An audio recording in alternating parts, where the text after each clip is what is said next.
ఇన్‌స్టాగ్రామ్‌లో మన C language సిరీస్‌కి మామూలు రెస్పాన్స్ రాలేదు. 20 million plus views, 100K plus followers కేవలం 1 మంత్‌లోనే వచ్చారు. అందరూ నాకు మెసేజ్ చేసి అడిగింది ఒకటే, అన్నా C language long lectures, C language long lectures అని. And finally the wait is over. ఇవాటి నుండి మన యూట్యూబ్ ఛానల్లో మనం సి లాంగ్వేజ్ లాంగ్ లెక్చర్స్ అయితే స్టార్ట్ చేస్తున్నాం. అండ్ ఈ లాంగ్ లెక్చర్స్లో రియల్ లైఫ్ ఎగ్జాంపుల్స్తో పాటు love stories, songs and lots of practice questions with projects and ఎండింగ్లో నేను మీకు రియల్ లైఫ్ ఎగ్జాంపుల్స్తో క్రియేట్ చేసిన నోట్స్ కూడా ప్రొవైడ్ చేస్తాను. ఒకవేళ మీరు ఈ సి లాంగ్వేజ్ సిరీస్ని కనుక ఎండ్ వరకు ఫాలో అయినట్లయితే మీ సి లాంగ్వేజ్ అనేది చాలా స్ట్రాంగ్ అవుతుంది.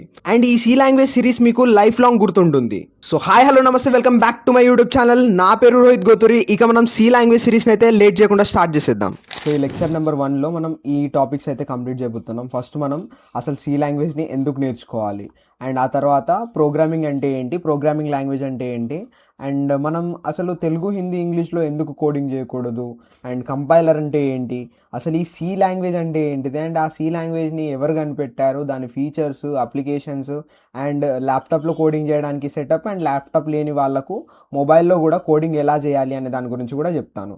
సో ఫస్ట్ ఇప్పుడు నేను సి లాంగ్వేజ్ ఎందుకు నేర్చుకోవాలి. సో మీలో చాలామంది అనుకుంటుండొచ్చు, అన్న నాకు ఫస్ట్ నేను ఇప్పుడు ఏఐ చేద్దాం అనుకుంటున్నా, నేనైతే పైథాన్లోకి వెళ్ళిపోతా, ఈ సి లాంగ్వేజ్ నేర్చుకొని నేనేం చేయాలి. కొంతమంది అయితే ఇలా కూడా అనుకుంటారు, లైక్ నేను ఫస్ట్ సెమ్లో కాపీస్ పెట్టేసి పాస్ అయిపోతే ఈ సి లాంగ్వేజ్ తర్వాత ఎక్కడ యూజ్ అవ్వదు కదా అని చెప్పేసి. బట్ సి లాంగ్వేజ్ నేర్చుకోవడం అనేది చాలా ఇంపార్టెంట్. ఫస్ట్ పాయింట్ ఏంటంటే ఇది బేసిక్ లాంగ్వేజ్. ఈ సి లాంగ్వేజ్ నేర్చుకుంటే ఏమవుతుందంటే మీ ప్రోగ్రామింగ్ ఫండమెంటల్స్ అనేవి క్లియర్ అవుతాయి. ఆ తర్వాత ఒకవేళ మీరు జావా నేర్చుకోవాలన్నా ఈజీగా నేర్చేసుకోవచ్చు, పైథాన్ నేర్చుకోవాలన్నా ఈజీగా నేర్చుకోవచ్చు, లేదా C++, జావా స్క్రిప్ట్, ఏ ప్రోగ్రామింగ్ లాంగ్వేజ్ అయినా సరే మీరు ఈజీగా షిఫ్ట్ అవ్వచ్చు అన్నట్టు. అంటే C language basic programming language కాబట్టి. అండ్ అన్నిటికంటే మోస్ట్ ఇంపార్టెంట్ మీరు సి లాంగ్వేజ్ నేర్చుకోవడానికి ఏంటంటే ఇది ఫస్ట్ థింగ్, ఇది మీ బీటెక్ సిలబస్లో ఉంది, మీరు నేర్చుకోక తప్పదు. ఫస్ట్ సెమ్లో చూసుకున్నట్లయితే మీకు పీపీఎస్ అని ఉంటుంది, ప్రోగ్రామ్ ఫర్ ప్రాబ్లమ్ సాల్వింగ్ అని చెప్పేసి. అండ్ సెకండ్ సెమ్లో చూసుకున్నట్లయితే మీకు అడ్వాన్స్ సి అని ఉంటుంది కొన్ని కాలేజెస్లో, అండ్ కొన్ని కాలేజెస్లో సెకండ్ సెమ్లో ఆ సబ్జెక్ట్ ఉండదు. బట్ థర్డ్ సెమ్లో మాటికి డిఎస్సి అని ఉంటుంది. ఆ డిఎస్సి అనేది మ్యాక్సిమం కాలేజెస్లో సి లాంగ్వేజ్ తోటే చెప్తారు. ఏంది బ్రో సి లాంగ్వేజ్ తోటి ఎవడు డిఎస్సి చేస్తాడంటే, ఎస్, మన బాట కాలేజెస్లో సి లాంగ్వేజ్ తోటే డిఎస్ఏ చెప్తారు. సో తప్పదు, మనం కరికులంని అయితే చేంజ్ చేయలేం కదా. అండ్ దాని తర్వాత ఫోర్త్ సెమిస్టర్లో ఆపరేటింగ్ సిస్టమ్ అని ఒక సబ్జెక్ట్ ఉంటుంది. ఆ ఆపరేటింగ్ సిస్టమ్ యొక్క ల్యాబ్ ఉంటుంది చూడండి, డిఫరెంట్ టైప్స్ ఆఫ్ ఆల్గోరిథమ్స్ ఉంటాయి. ఆ ఆల్గోరిథమ్స్ యొక్క ప్రోగ్రామ్స్ అన్నీ కూడా సి లాంగ్వేజ్లోనే ఉంటాయి. సో మనం ఇది నేర్చుకోక తప్పదు. ఫోర్త్ సెమిస్టర్ దాకా సి లాంగ్వేజ్ అనేది మనల్ని వదిలిపెట్టదు. సో 4 సెమ్స్ సి లాంగ్వేజ్ మీరు డీల్ చేయాలి కాబట్టి సి లాంగ్వేజ్ నేర్చుకోవడం అనేది చాలా ఇంపార్టెంట్. సో ఐ హోప్ మీకు సి లాంగ్వేజ్ ఎందుకు నేర్చుకోవాలో అర్థమైంది అనుకుంటున్నాను. సో ఇప్పుడు అన్నిటికంటే బేసిక్ థింగ్, అసలు ఈ ప్రోగ్రామింగ్ లాంగ్వేజ్ అంటే ఏంటి, దాని అవసరం ఏమొచ్చింది అనేది తెలుసుకుందాం. So what is programming? So for example consider చేయండి, నాకు రాత్రి టైంలో చాలా బాగా ఆకలిస్తుంది, నైట్ 2కి లేసాను నేను, అండ్ నాకు చాలా ఆకలిస్తుంది. సో అప్పుడు నేను ఏం చేశానంటే నా ఫ్రెండ్కి కాల్ చేసి నా కోసం ఒక బిర్యానీ ప్లేట్ పార్సల్ తీసుకురా అని చెప్పేసా. ఇప్పుడు ఫ్రెండ్ అని చెప్పి ఇక్కడ హీరోయిన్ ఫోటో వేసాడేంటి అని అనుకోకండి. లైక్ ఫర్ ఎగ్జాంపుల్ కన్సిడర్ చేయండి, ఒకవేళ నేను బిర్యానీ తీసుకురమ్మని చెప్తే తను వెళ్ళి నా కోసం బిర్యానీ తీసుకొని వస్తుంది. ఎందుకంటే ఇక్కడ నేను ఏ లాంగ్వేజ్లో ఇన్స్ట్రక్షన్ ఇచ్చా, తనకి తెలుగులో చెప్పా కాల్ చేసి నాకు ఒక బిర్యానీ తీసుకురా అని చెప్పి. సో తను తీసుకొని వచ్చేస్తుంది, ఎందుకంటే నేను తెలుగులో చెప్పిన ఇన్స్ట్రక్షన్ తనకు అర్థమైంది కాబట్టి. బట్ అలా ఒకవేళ మీరు కంప్యూటర్స్తో కమ్యూనికేట్ చేయాలని చూస్తే కంప్యూటర్స్కి తెలుగు, హిందీ లాంటి లాంగ్వేజెస్ అర్థం కావు. దానికి అర్థమయ్యే ఒకే ఒక్క భాష బైనరీ లాంగ్వేజ్. ఈ బైనరీ లాంగ్వేజ్ అంటే ఏంటి బ్రో అని కొందరు అడగచ్చు. బైనరీ లాంగ్వేజ్ అంటే 1 and 0, ఈ 2 సింబల్స్ని యూజ్ చేసి వీటి కాంబినేషన్తో ఏ లాంగ్వేజ్ అయితే ఉంటుందో దాన్నే మనం బైనరీ లాంగ్వేజ్ అని అయితే అంటాము. మరి కంప్యూటర్కి ఇన్స్ట్రక్షన్స్ ఎలా ఇవ్వాలి, ఏదైనా టాస్క్ పర్ఫామ్ చేయించుకోవాలంటే ఎలా పర్ఫామ్ చేయించుకోవాలి? So here comes the role of programming language. సింపుల్గా గుర్తుపెట్టుకోండి, ప్రోగ్రామింగ్ లాంగ్వేజ్ అంటే కంప్యూటర్స్కి ఇన్స్ట్రక్షన్స్ ఇచ్చే లాంగ్వేజ్. సో దీని ఫార్మల్ డెఫినేషన్ చూసుకున్నట్లయితే, a programming language is a set of instructions given to the computer to perform a specific task. ఎగ్జాంపుల్గా చూసుకున్నట్లయితే C++, జావా, పైథాన్, ఎక్సెట్రా చాలా లాంగ్వేజెస్ ఉన్నాయి. అండ్ గుర్తుపెట్టుకోండి, ఇక్కడ ఇంకొకటి మీరు ఇంపార్టెంట్ పాయింట్, ఇది చాలా ఇంపార్టెంట్, అసలు నెగ్లెక్ట్ చేయకండి. కంప్యూటర్స్ ప్రోగ్రామింగ్ లాంగ్వేజెస్ని కూడా డైరెక్ట్గా అర్థం చేసుకోలేవు. ఈ కంప్యూటర్స్ ఏం చేస్తాయంటే కంపైలర్స్ హెల్ప్ తీసుకుంటాయి. ఈ కంపైలర్స్ని యూజ్ చేసుకొని ఆ ప్రోగ్రామింగ్ లాంగ్వేజెస్ని బైనరీ లాంగ్వేజ్లోకి కన్వర్ట్ చేసుకొని అప్పుడు ఆ కంప్యూటర్ ఆ బైనరీ లాంగ్వేజ్ని అర్థం చేసుకుంటుంది. సో ఇక్కడ చాలామందికి ఒక డౌట్ రావచ్చు, అన్న ఇప్పుడు మన తెలుగు, హిందీ, ఇంగ్లీష్ కూడా కంప్యూటర్స్కి అర్థం కాదు అండ్ ఈ ప్రోగ్రామింగ్ లాంగ్వేజ్ కూడా అర్థం కావు, మరి మనం అదేదో ప్రోగ్రామింగ్ లాంగ్వేజ్ని బైనరీలోకి కన్వర్ట్ చేసే బదులు ఈ తెలుగునే మనం బైనరీలోకి కన్వర్ట్ చేసి కంప్యూటర్కి కోడింగ్ ఎందుకు చేయకూడదు అని చాలామందికి డౌట్ వస్తుంది. సో దానికి ఆన్సర్ కూడా నేను ఇప్పుడు చెప్తా చూడండి. సో ఇప్పుడు మీరు చూసుకున్నట్లయితే ఇఫ్ ఈ కాంటెక్స్ట్ కొంచెంసేపటికి పక్కన పెట్టండి, నేను మీకు ఒకటి చెప్తా చూడండి. ఇప్పుడు లైక్ ఫర్ ఎగ్జాంపుల్ నేను చార్జ్ అనే వర్డ్ తీసుకుంటున్నా. చార్జ్ అనే వర్డ్ తీసుకుంటే దీన్ని యూస్ చేసుకొని నేను తెలుగులో ఒక సెంటెన్స్ ఫామ్ చేస్తాను చూడండి. లైక్ ఇప్పుడు నా ఫ్రెండ్ గారికి చెప్తా, అరే నా మొబైల్ ఛార్జ్ పెట్టు అని. ఇక్కడ నా ఛార్జ్ అనే వర్డ్కి ఏం మీనింగ్ వస్తుంది? ఛార్జింగ్ పెట్టడం, అంటే బ్యాటరీ ఛార్జ్ చేయడం. ఒకవేళ నేను ఇలా అంటే నా ఫ్రెండ్ గాడి మీద పోలీసులు ఛార్జ్ షీట్ ఫైల్ చేశారు అండ్ ఇక్కడ ఛార్జ్ అనే వర్డ్ ఒకటే, బట్ కాంటెక్స్ట్ని బట్టి, మనిషి ఎమోషన్ని బట్టి, సిచ్యువేషన్ని బట్టి మీనింగ్ చేంజ్ అయిపోతుంది. అంటే ఒకే వర్డ్కి మల్టిపుల్ మీనింగ్స్ ఉన్నాయి. సో కంపైలర్ ఎప్పుడైతే కంపైలేషన్ ప్రాసెస్ స్టార్ట్ చేస్తుందో అప్పుడు అది కన్ఫ్యూజ్ అవుతుంది. ఛార్జ్ అనే వర్డ్కి నేను ఈ మీనింగ్ ఇవ్వాలా, ఈ మీనింగ్ ఇవ్వాలా, లేదా కొన్ని వర్డ్స్కి అయితే మల్టిపుల్ మీనింగ్స్, అంటే 3 మీనింగ్స్ 4 మీనింగ్స్ కూడా ఉంటాయి. సో కంపైలర్ కన్ఫ్యూజ్ అయ్యి ఆ తెలుగు, హిందీ లాంగ్వేజెస్ని లైక్ దాని మీనింగ్ని ట్రాన్స్లేట్ చేయలేకపోతుంది. సో అది ట్రాన్స్లేటే చేయలేనప్పుడు అది బైనరీలోకి ఎలా కన్వర్ట్ చేస్తుంది చెప్పండి? అండ్ సరే మరి మనం డైరెక్ట్గా బైనరీయే నేర్చుకోవచ్చు కదా అని కూడా మీరు నన్ను అడగచ్చు. బైనరీ నేర్చుకోవచ్చు అని మీకు అనిపిస్తుంది, but binary is very hard. ఎందుకంటే అది మొత్తం 0 and 1, 0 and 1 ఆ కాంబినేషన్లోనే ఉంటుంది. మీరు ఒక వర్డ్కి బైనరీ కోడ్ జనరేట్ చేయాలన్నా కూడా అది చాలా పెద్దగా ఉంటుంది. దాన్ని మీరు ఎంత ట్రై చేసినా కూడా మీరు గుర్తుపెట్టుకోలేరు. సో సింపుల్గా గుర్తుపెట్టుకోండి, తెలుగు, హిందీ, ఇంగ్లీష్ అనేవి కంపైలర్కి బైనరీలో కన్వర్ట్ చేయడానికి డిఫికల్ట్ ఉంటుంది. డిఫికల్ట్ ఏంటి? Actually it's impossible. సో అందుకే మనం ప్రోగ్రామింగ్ లాంగ్వేజెస్ నేర్చుకుంటాం. మరి ప్రోగ్రామింగ్ లాంగ్వేజెస్ ఎలా కన్వర్ట్ అవుతాయి అంటే, ప్రోగ్రామింగ్ లాంగ్వేజెస్ కొన్ని ఫిక్స్డ్ రూల్స్ ఫాలో చేస్తాయి. ఆ ఫిక్స్డ్ రూల్స్ వల్ల ఏమవుతుందంటే లైక్ కంపైలర్కి ఈజీగా అర్థమవుతుంది, ఈ వర్డ్కి ఈ మీనింగ్ ఉంది, ఈ వర్డ్కి ఈ మీనింగ్ ఉంది అని చెప్పేసి. సో అది ఈజీగా కంపైల్ చేయగలుగుతుంది. సో దట్ మనం ప్రోగ్రామింగ్ లాంగ్వేజ్ని బైనరీలోకి ఈజీగా కన్వర్ట్ చేయొచ్చు అన్నట్టు. అండ్ ఇప్పుడు ఈ కంపైలర్ అని అప్పటి నుంచి ఫస్ట్ లెక్చర్ 1 నుంచి, అంటే లెక్చర్ స్టార్టింగ్ నుంచి మొత్తుకుంటున్నా కదా, ఈ కంపైలర్ అంటే ఏంటి అని చాలామంది మైండ్లో స్ట్రైక్ అవ్వచ్చు. కంపైలర్ అంటే ఏం లేదు, అదొక చిన్న సాఫ్ట్వేర్ లాంటిదని గుర్తుపెట్టుకోండి. అదేం చేస్తుందంటే మనం ఏదైతే కోడింగ్ రాస్తామో సిలో, C++లో, జావాలో, పైథాన్లో, ఆ కోడింగ్ని మొత్తం అంతటిని బైనరీలోకి కన్వర్ట్ చేస్తుంది అన్నట్టు. ఇప్పుడు మనం సింపుల్గా ఈ ఫ్లో చార్ట్ని గుర్తుపెట్టుకోండి. లైక్ కోడింగ్ రాసాం, మనం కోడ్ రాసాం, దాన్నే సోర్స్ కోడ్ అంటాం మనం యాక్చువల్లీ. అండ్ అది కంపైలర్ తీసుకుంటుంది. ఆ కంపైలర్ ఏం చేస్తుంది అంటే సింటాక్స్ ఎర్రర్స్ చెక్ చేసి దాన్ని బైనరీలోకి కన్వర్ట్ చేస్తుంది అండ్ అది కంప్యూటర్కి అర్థమవుతుంది అండ్ దాని ప్రకారం మనకు అవుట్పుట్ వస్తుంది అన్నట్టు. అంటే లైక్ మనం ఏదైనా టాస్క్ ఇచ్చామనుకోండి, అది పర్ఫామ్ చేస్తుంది అన్నట్టు దాని ప్రకారం. అండ్ ఇప్పుడు what is C? Main point, C language like దాన్ని డిఫైన్ చేయాలంటే సి లాంగ్వేజ్ మీనింగ్ ఏమొస్తుంది అండ్ దాన్ని కనిపెట్టింది ఎవరు? C language is a general procedure language and low level language. C language, ఇప్పుడు చాలా ప్రోగ్రామింగ్ లాంగ్వేజెస్ ఉన్నాయి, బట్ సి లాంగ్వేజ్ అనేది low level language. Low level language అంటే ఈజీగా కంపైల్ అవుతుంది, లైక్ బైనరీలోకి ఈజీగా కంపైల్ చేయగలుగుతాం కాబట్టి దాన్ని మనం లో లెవెల్ లాంగ్వేజ్ అంటాం. దీన్ని మ్యాక్సిమం బుక్స్లో సిస్టమ్ లెవెల్ లాంగ్వేజ్ అని కూడా ఉంటుంది మెన్షన్ చేసి. అండ్ జనరల్ ప్రొసీజర్ లాంగ్వేజ్ ఎందుకంటే ఇది ఊప్స్ కాన్సెప్ట్కి సపోర్ట్ చేయదు, direct like only primitive data టైప్స్కి మాత్రమే సపోర్ట్ చేస్తుంది. అండ్ గైస్ మీ ఫ్రస్ట్రేషన్కి కారణం, సి లాంగ్వేజ్ని ఎవడ్రా కనిపెట్టింది, ఈ సబ్జెక్ట్ ఎవడ్రా పెట్టింది అని చాలామంది తిట్టేసుకుంటూ ఉంటారు. సి లాంగ్వేజ్ని కనిపెట్టింది ఇక్కడ కనిపిస్తున్న ఈ తాత పేరు డెన్నిస్ రిచ్చే. ఈయన 1972లో బెల్ లేబొరేటరీస్ అనే ల్యాబ్లో సి లాంగ్వేజ్ని కనిపెట్టిండు. ఇప్పుడు ఈయన సి లాంగ్వేజ్ని కనిపెట్టబట్టే మనకు ఫస్ట్ సెమిస్టర్లో సి లాంగ్వేజ్ అని, సెకండ్ సెమిస్టర్లో డిఎస్ఏ అని, థర్డ్ సెమిస్టర్లో ఓఎస్ అని, మనకు 4 సెమిస్టర్స్ సి లాంగ్వేజ్తో వేసుకుంటున్నారు అన్నట్టు మన రాడ్ కాలేజెస్లో.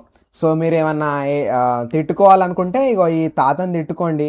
ఇక మరి కొందరు చదువు బిడ్డలు వీళ్ళ వల్లే మనకు కోడింగ్ వస్తుంది, వీళ్ళ వల్లే మనకు C mother of all programming language అని అనుకునేటోళ్ళు కొంచెం పొగుడుకోండి, మీ ఇష్టం. ఓకే. అండ్ దాని తర్వాత మన నెక్స్ట్ టాపిక్ వచ్చేసరికి features of C language. So C language యొక్క ఫీచర్స్ ఏంటి? లైక్ సి లాంగ్వేజ్ చాలా సింపుల్గా ఉంటుంది. అండ్ యా, సి లాంగ్వేజ్ అంటే నచ్చని వాళ్ళు సింపుల్గా ఉంటుందా బ్రో, వీ డోంట్ అగ్రీ అని అనొచ్చు. బట్ యా, మిగతా లాంగ్వేజెస్కి కంపేర్ చేస్తే సి లాంగ్వేజ్ అనేది చాలా సింపుల్గా ఉంటుంది. అండ్ ఇంకొకటి మెయిన్ ఇంపార్టెంట్ ఏంటంటే, సి లాంగ్వేజ్ నేను చెప్పాను కదా లో లెవెల్ లాంగ్వేజ్ అండ్ ఈజీగా కంపైల్ అవుతుందని. సో ఈజీగా కంపైల్ అవుతుంది కాబట్టి దీన్ని fast and efficient programming language అని కూడా అంటారు. అండ్ థర్డ్ ఫీచర్ వచ్చేసరికి structured programming language. C language అనేది ఒక స్పెసిఫిక్ స్ట్రక్చర్ ఫాలో అవుతుంది. నేను మీకు డీటెయిల్డ్గా చెప్తా ఎట్లా ఏంటి అనేది. దీనికి మీకు లవ్ లెటర్ ఎగ్జాంపుల్ అయితే ఇస్తానన్నమాట. చాలా ఇంట్రెస్టింగ్ ఉంటుంది, చూడండి. Next I think lecture number 2లో ఉంటుంది దీనికి సంబంధించిన టాపిక్. అండ్ నెక్స్ట్ వచ్చేసరికి C language is a portable language. దీని గురించి కూడా మీకు ముందు ముందు అర్థమవుతుంది. ఇప్పుడు చెప్తే లైక్ అనవసరంగా అన్నెసెసరీ మీరు కాంప్లెక్స్ లైక్ కన్ఫ్యూజన్ క్రియేట్ అవుతుంది. అండ్ యా, ఈ క్వశ్చన్ అనేది మ్యాక్సిమం సెమిస్టర్స్లో అడుగుతారు. So it is a important question. So దీనికి సంబంధించిన డీటెయిల్డ్ నోట్స్ లింక్ నేను ఇక్కడ క్లిక్ చేశాను. ఈ పీపీటీ లింక్ మీకు డిస్క్రిప్షన్లో అవైలబుల్గా పెడతాను. సో మీరు ఇక్కడ డీటెయిల్డ్ నోట్స్ పైన క్లిక్ చేశారనుకోండి, డైరెక్ట్గా మీకు ఒక వెబ్సైట్ ఓపెన్ అవుతుంది. అందులో మీకు డీటెయిల్డ్గా నోట్స్ అయితే ఉంటాయి. సో అక్కడ నుండి మీరు మీ ఎగ్జామ్స్ ప్రిపరేషన్ అయితే చేసేసుకోవచ్చు. అండ్ ఈ అప్లికేషన్స్ ఆఫ్ సి లాంగ్వేజ్ అంటే లైక్ సి లాంగ్వేజ్ ఎక్కడ యూజ్ అవుతుంది. సి లాంగ్వేజ్ మనం ఓకే సిలబస్లో ఉందని నేర్చుకుంటున్నాం అండ్ బేసిక్ ప్రోగ్రామింగ్ లాంగ్వేజ్ అని నేర్చుకుంటున్నాం. బట్ సి లాంగ్వేజ్ ప్రాక్టికల్గా ఎక్కడ యూజ్ అవుతుంది?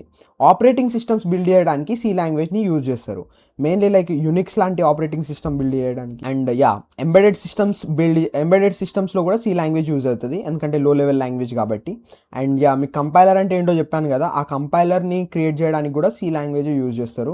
అండ్ యా, కొన్ని గేమ్స్ డెవలప్ చేయడానికి కూడా సి లాంగ్వేజ్ యూజ్ చేసేవాళ్ళు. ఇప్పుడు మ్యాక్సిమం సి లాంగ్వేజ్ గేమ్స్ డెవలప్మెంట్లో తీసేశారు, గేమ్ డెవలప్మెంట్లో యూజ్ చేయట్లేదు. మ్యాక్సిమం అయితే embedded systems and operating system develop చేయడానికి యూజ్ చేస్తారు, అండ్ కంపైలర్స్ కూడా. సో ఈ 3 అప్లికేషన్స్ అయితే గుర్తుపెట్టుకోండి. ఒకవేళ క్లాస్లో అయినా లేదా సి లాంగ్వేజ్ వైవాలో అయినా కూడా అడగచ్చు. సో ఇప్పుడు సి లాంగ్వేజ్ యొక్క కంప్లీట్ బేసిక్స్ అయితే అయిపోయాయి. లైక్ నేను మీకు వాట్ ఈస్ ప్రోగ్రామింగ్ లాంగ్వేజ్ అనే దాని గురించి చెప్పాను, అసలు ప్రోగ్రామింగ్ లాంగ్వేజ్ ఎందుకు నేర్చుకోవాలో చెప్పాను, తెలుగు హిందీ ఇంగ్లీష్లో మనం ఎందుకు కోడింగ్ చేయలేమో చెప్పాను. అండ్ యా, సి లాంగ్వేజ్ ఎవరు కనిపెట్టారు, దాని హిస్టరీ అండ్ దాని ఫీచర్స్, అప్లికేషన్స్ అన్నీ డిస్కస్ చేసాం. సో ఇప్పుడు మనం సి లాంగ్వేజ్ ప్రోగ్రామ్స్ రాయాలి అంటే మనం కొంచెం సెటప్ అయితే చేసుకోవాలి. బోత్ ఇఫ్ మొబైల్ ఉంటే మీరు మొబైల్లోనే కోడింగ్ చేయొచ్చు, ఏం టెన్షన్ లేదు. అన్న నా దగ్గర ల్యాప్టాప్ లేదని సోది పెట్టాల్సిన అవసరం లేదు, ఎక్స్క్యూజెస్ ఇవ్వాల్సిన అవసరం అంతకంటే లేదు. సో మీరు డైరెక్ట్గా మొబైల్లోనే కోడింగ్ చేసేసుకోవచ్చు. ఎలా ఏంటి అనేది ఇప్పుడు చెప్తాను. అండ్ మొబైల్లో ఎలా కోడింగ్ చేయాలో చెప్పిన తర్వాత నేను మీకు లైక్ విఎస్ కోడ్లో అంటే లైక్ మన ల్యాప్టాప్లో ఎలా కోడింగ్ చేయాలో అనేది కూడా చెప్తాను. సో ఫస్ట్ మనం మొబైల్ కోడింగ్ సెటప్ అయితే చూద్దాం. మొబైల్ కోడింగ్ సెటప్కి నేను ఈ కోడింగ్ సి అనే యాప్ని హైలీ రికమెండ్ చేస్తాను. ఇక్కడ చాలామంది మహానుభావులు నేను చెప్పింది చూడక అందులో ఉన్న కాంటెక్స్ట్ అర్థం చేసుకోకుండా, ఎందుకు బ్రో మాకు యాప్ ఎందుకు, మేము డైరెక్ట్గా ఆన్లైన్ కంపైలర్స్ యూజ్ చేస్తాం కదా అని అంటారు. ఇక్కడ ఒకవేళ మీరు యాప్ యూజ్ చేయడం వల్ల మీకు బెనిఫిట్ ఏంటంటే లైక్ మనం ఏ అయితే కొన్ని ప్రోగ్రామ్స్ ప్రాక్టీస్ చేస్తామో ఆ ప్రోగ్రామ్స్ని మీరు డైరెక్ట్గా ఈ యాప్లోనే సేవ్ చేసేసుకోవచ్చు అన్నట్టు. ఈ యాప్లో సేవ్ చేసుకోవడం వల్ల ఏమవుతుందంటే, ఒకవేళ ఇఫ్ ఇన్ కేస్ మీరు రివైజ్ చేసుకోవాలనుకుంటే మళ్ళీ ఈ వీడియో ఓపెన్ చేసి ఇక్కడికి వచ్చి చూడడం కంటే డైరెక్ట్గా మీరు ఆ యాప్ నుండే రివైజ్ చేసేసుకోవచ్చు. ఓకేనా? సో మీరు ఈ యాప్ని ఇన్స్టాల్ చేసేసుకోండి. లైక్ ఈ యాప్ని ఇన్స్టాల్ చేసుకోవడానికి ప్రాసెస్ వచ్చేసరికి డిస్క్రిప్షన్లో అటాచ్ చేస్తాను నేను, లేదంటే మీరు డైరెక్ట్గా గూగుల్ ప్లే స్టోర్ ఓపెన్ చేయండి, స్టెప్ 1. అండ్ నెక్స్ట్ సెర్చ్ పైన క్లిక్ చేసి కోడింగ్ సి అని సెర్చ్ చేయండి. అక్కడ మీకు ఫస్ట్ వచ్చిన యాప్ని క్లిక్ చేయండి. ఈ లోగోతో ఒక యాప్ కనిపిస్తుంది, దాని మీద క్లిక్ చేసి డౌన్లోడ్ చేసుకొని ఇన్స్టాల్ చేసేసుకోండి. అంతే, సింపుల్ అయిపోతుంది. మీ like C language coding setup అయితే కంప్లీట్ అయిపోతుంది మొబైల్లో. సో ఇప్పుడు మనం విఎస్ కోడ్కి చూద్దాం. విఎస్ కోడ్ అంటే లైక్ ల్యాప్టాప్కి చూద్దాం. ల్యాప్టాప్లో మనం లైక్ సి లాంగ్వేజ్ రన్ చేయాలి అంటే మనము మన ల్యాప్టాప్లో విఎస్ కోడ్ ఉండాలి. ఈ విఎస్ కోడ్ అనేది కోడ్ ఎడిటర్ అన్నట్టు, కోడ్ ఎడిటర్. ఈ కోడ్ ఎడిటర్ ఏం చేస్తుంది అంటే లైక్ మనం కోడ్ రాయడానికి ఒక ఇంటర్ఫేస్ అనేది ప్రొవైడ్ చేస్తుంది, అందులో మనం కోడ్ రాస్తాం అన్నట్టు. సో దాన్ని కంపైల్ చేయడానికి different compilers, extensions and so ఉంటాయి. సో ఇప్పుడు మనం ఫస్ట్ విఎస్ కోడ్ అయితే ఇన్స్టాల్ చేసేసుకుందాం మన పీసీలో. అండ్ ఆ తర్వాత మన ఫస్ట్ లెక్చర్ అయితే ఇక్కడితో కంప్లీట్ అయిపోతుంది. మనం నెక్స్ట్ లెక్చర్ నుండి ప్రోగ్రామ్స్ అయితే చూద్దాం. ఇప్పుడు ఫస్ట్ అయితే మీరు క్రోమ్ బ్రౌజర్ ఓపెన్ చేసుకోండి. ఆ తర్వాత విఎస్ కోడ్ డౌన్లోడ్ అని సెర్చ్ చేయండి. ఇక్కడ నేను థర్డ్ ఆప్షన్ పైన క్లిక్ చేస్తున్నాను. అండ్ నెక్స్ట్ ఫస్ట్ వచ్చే లింక్ మీద క్లిక్ చేయండి. ఫస్ట్ వచ్చే లింక్ మీద క్లిక్ చేశాక ఇక్కడ మీకు విండోస్ అయితే మీరు విండోస్ మీద క్లిక్ చేయండి. ఒకవేళ మీరు మ్యాక్ ఓఎస్ అయితే మ్యాక్ మీద క్లిక్ చేయండి. నాది విండోస్ కాబట్టి నేను విండోస్ పైన క్లిక్ చేస్తున్నాను. సో ఇక్కడ చూసుకోవచ్చు డౌన్లోడింగ్ అయితే స్టార్ట్ అయిపోయింది. దాంట్లో ఆల్రెడీ ఇన్స్టాల్ ఉంది, బట్ అయినా ఓకే మీకోసం నేను ప్రాసెస్ ఎక్స్ప్లెయిన్ చేస్తాను. ఓకే, డౌన్లోడ్ అయ్యేంత వరకు మనం ఏమైనా డిఫరెంట్గా మాట్లాడుకుందాం. యా, మీరేమన్నా నేను పాట పాడాలని ఇట్లా ఎక్స్పెక్ట్ చేస్తున్నారా? లైక్ ఇఫ్ నా నుండి ఏదైనా సాంగ్ ఎక్స్పెక్ట్ చేస్తే కామెంట్ చేయండి. నెక్స్ట్ లెక్చర్లో డెఫినెట్గా మీకోసం ఏదైనా పాట పాడడానికి అయితే ట్రై చేస్తాను. యా, నా గొంతు అంత బాగోదు, బట్ యా మీకోసం ట్రై చేస్తాను.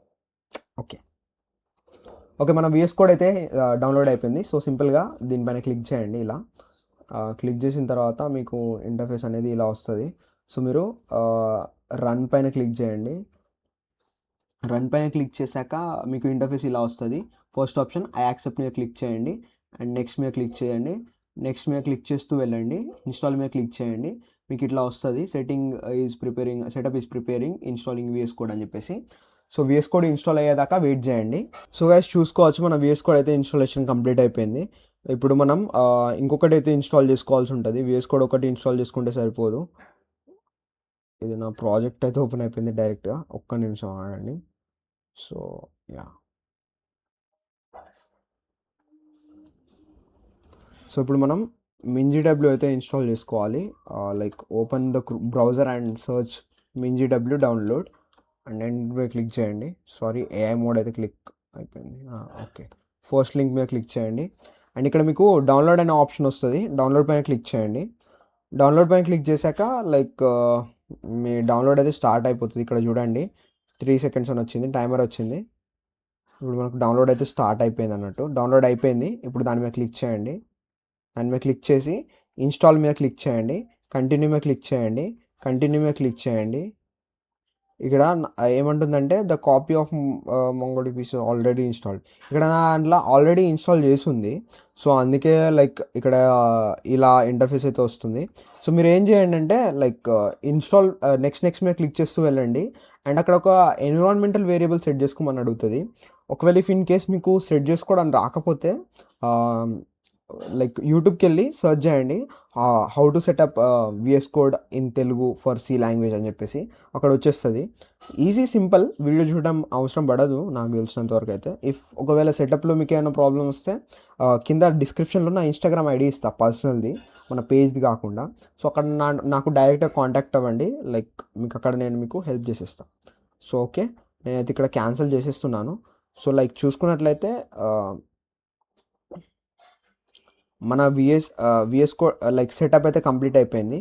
So thank you so much guys. ఇక్కడ వరకు మీరు లెక్చర్ని ఎండ్ వరకు చూసారంటే యా, మీకు ఈ లెక్చర్లో మనం డిస్కస్ చేసిన టాపిక్స్ అన్నీ అర్థమయ్యాయి అనుకుంటున్నాను. నెక్స్ట్ లెక్చర్లో కలుద్దాం. నెక్స్ట్ లెక్చర్లో మనం చిన్న చిన్న ప్రోగ్రామ్స్ కూడా రాద్దాం, సి ప్రోగ్రామ్స్. నెక్స్ట్ లెక్చర్ అనేది చాలా ఇంపార్టెంట్. ఇక్కడితో మన సి లాంగ్వేజ్ యొక్క బేసిక్స్ అయితే కంప్లీట్ అయిపోయాయి. ఈ లెక్చర్లో మనం basics and like you know setup అయితే కంప్లీట్ చేసేసుకున్నాం. సో మనం నెక్స్ట్ లెక్చర్ నుంచి ఇంకా ఇంపార్టెంట్ టాపిక్స్ డిస్కస్ చేద్దాం. ఓకే గైస్, నెక్స్ట్ లెక్చర్లో మనం ఈ టాపిక్స్ని అయితే డిస్కస్ చేద్దాం.